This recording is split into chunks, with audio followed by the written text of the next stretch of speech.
Définition. En géométrie plane, un quadrilatère est un polygone à 4 côtés. Les trapèzes, parallélogrammes, losanges, rectangles, carrés, sont des quadrilatères particuliers. Le mot « quadrilatère » provient du latin « quatuor », 4, et latu, latri, côté. Un trapèze est un quadrilatère, possédant deux côtés opposés parallèles. Ces deux côtés parallèles sont appelés bases. Un quadrilatère convexe est un trapèze si et seulement s'il possède une paire d'angles consécutifs de somme égale à 180 degrés, soit radians. La somme des deux autres angles est alors 180 degrés également.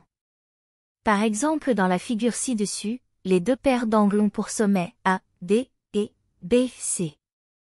Attention, dans un trapèze, la somme de deux angles consécutifs n'est pas toujours égale à 180 degrés, exemple ici, les angles de sommet A et B. Cas particulier. Un trapèze rectangle.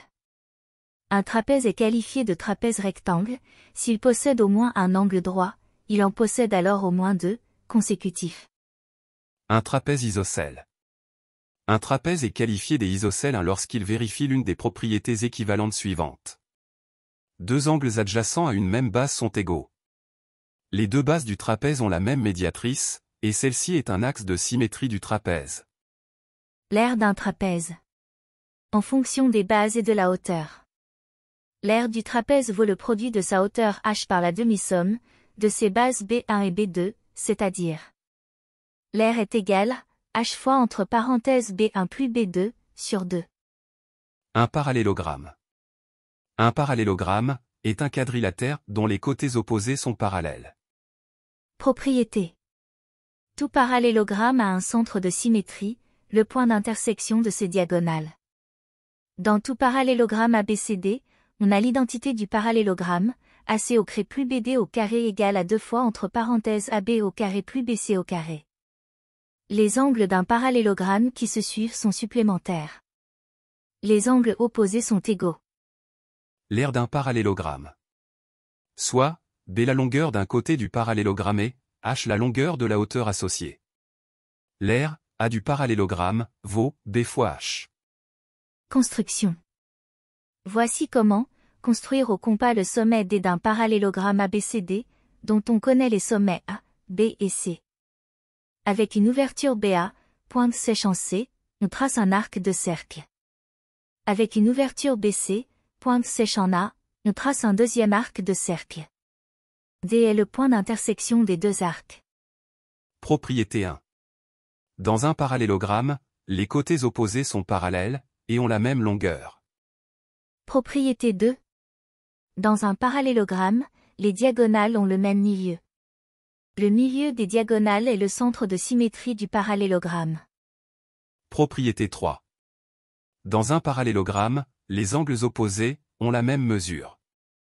Propriété 4. Dans un parallélogramme, les angles consécutifs sont supplémentaires. Propriété 5.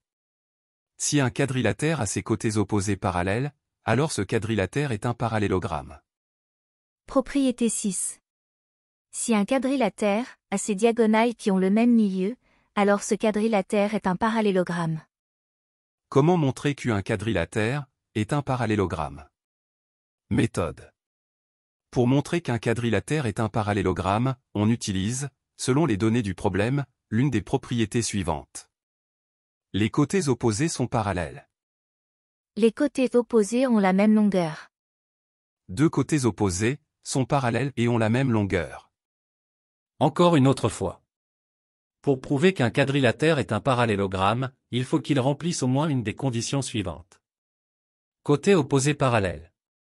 Côtés opposés de même longueur. Angles opposés de même mesure. Diagonales qui se coupent en leur milieu. Le centre de symétrie du parallélogramme est le point d'intersection de ces diagonales. Les angles consécutifs sont supplémentaires, leur somme est égale à 180 degrés Celsius. Le rectangle. Un rectangle est un quadrilatère qui a 4 angles droits. Ces diagonales se coupent en leur milieu, et ont même longueur. Ses côtés opposés sont parallèles, et de même longueur. Un rectangle a deux axes de symétrie, les médiatrices de ses côtés. Ces deux axes se coupent au point d'intersection des diagonales. Attention, les diagonales d'un rectangle ne sont pas des axes de symétrie. Vocabulaire. Le côté le plus long est appelé souvent longueur et le plus petit largeur. Comment montrer qu'un quadrilatère est un rectangle? Si un quadrilatère a 3 angles droits, au moins, alors c'est un rectangle. Si un quadrilatère a des diagonales de même longueur et qui se coupent en leur milieu, alors c'est un rectangle.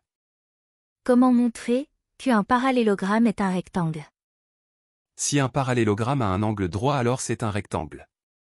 Si un parallélogramme a des diagonales de même longueur, alors c'est un rectangle. Losange. Losange. Un losange est un quadrilatère dont les côtés ont tous la même longueur. Le quadrilatère ABCD a 4 côtés de la même longueur, c'est un losange.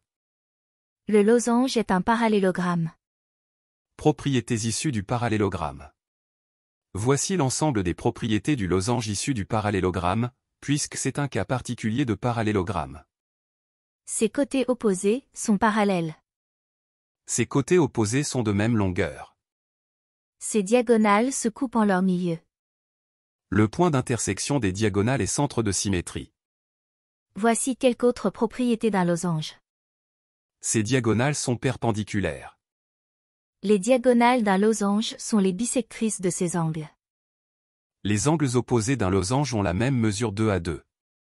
Le carré est un cas particulier de losange. Un losange a, au moins 2 axes de symétrie, ses diagonales. Comment calculer l'aire d'un losange? L'aire d'un losange est égale au produit de ses diagonales divisé par 2. Comment montrer qu'un quadrilatère est un losange? Si un quadrilatère a 4 côtés de même longueur, alors c'est un losange.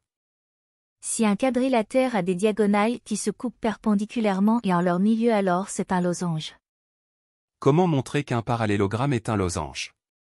Si un parallélogramme a 2 côtés consécutifs de même longueur, alors c'est un losange. Si un parallélogramme a des diagonales perpendiculaires, alors c'est un losange. Finalement, le carré. Propriété, en partant d'un quadrilatère.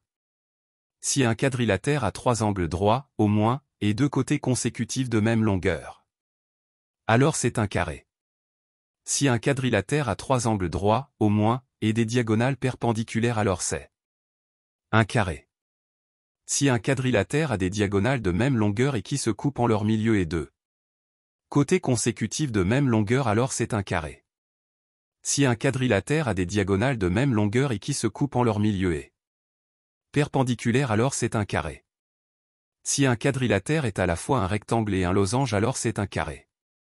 Propriété, en partant d'un parallélogramme. Si un parallélogramme a un angle droit et 2 côtés consécutifs de même longueur, alors c'est un carré. Si un parallélogramme a un angle droit et des diagonales perpendiculaires, alors c'est un carré. Si un parallélogramme a des diagonales de même longueur et 2 côtés consécutifs de même longueur, alors c'est un carré. Si un parallélogramme a des diagonales de même longueur et perpendiculaires, alors c'est un carré. Propriété, en partant d'un rectangle. Si un rectangle a 2 côtés consécutifs de même longueur, alors c'est un carré. Si un rectangle a des diagonales perpendiculaires, alors c'est un carré. Propriété, en partant d'un losange. Si un losange a un angle droit, alors c'est un carré. Si un losange a des diagonales de même longueur, alors c'est un carré.